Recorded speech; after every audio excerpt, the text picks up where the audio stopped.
Like to welcome Tish Times here to tell us all about the Profit Filled Network. She's going to tell us how and why and what makes her do this so superbly. Well, this is something that I found. Now, mind you, a lot of what I have learned, I've been in business, in this business for over 10 years. Prior to that, I owned a staffing company, which means I did lots and lots of networking. I was in sales in the staffing world. I was required, when I worked for another company, I was required to go out and do X amount of networking events every single week. So I've been doing this for a long time. But the one thing that really helped me to really change the way I was seeing results from my networking was elevating my networking circle. And let me explain to you what I mean by that. So frequently, without even thinking about it, we're drawn to events where our friends are hanging out. We're drawn to events where people just like us are hanging out, right? We're in the same income bracket. We're probably all going to the same events. We go from this meeting to this meeting and we're all going together. So how many of y'all have been to an event, when we were back in regular networking, or even maybe your virtual networking, you've seen the same person, maybe in the last 3 months. You've seen the same person over and over again, right?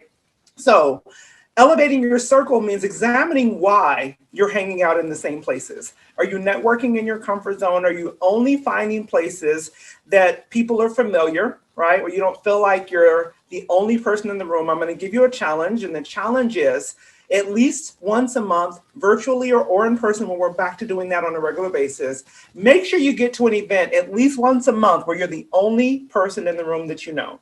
And it's important because it's going to cause you to get uncomfortable. But look, if we stay in our comfort zone, we don't get to our profit zone in most cases. Am I saying you can't be a part of some organizations where you're kind of meeting the same people and you all are getting to know each other well? No, I run a professional networking organization. So I'm all for building those relationships and really, working with people around referring business. However, we don't want that to be the only place that we're networking, and we don't want to avoid the places that intimidate us, right? So if we're only networking in free networking events, I don't want to hurt anybody's feelings, but let's just put it out there.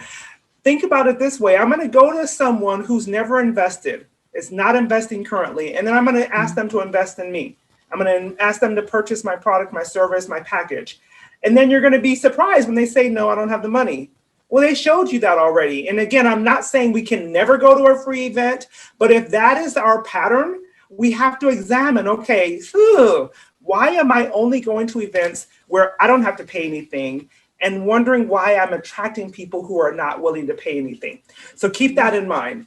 Also, think about the fact that if there's no system in place to determine what your results are, so let's think about it this way. You go to an event, or you go to an event that's run by an organization. You join the organization, you pay, let's just say 100, 200, maybe 1,000, maybe even more to join the organization. Then every week you go, or every month you go, you pay for your lunch. That's $30. Then think about when you have to drive, when we're going back and forth.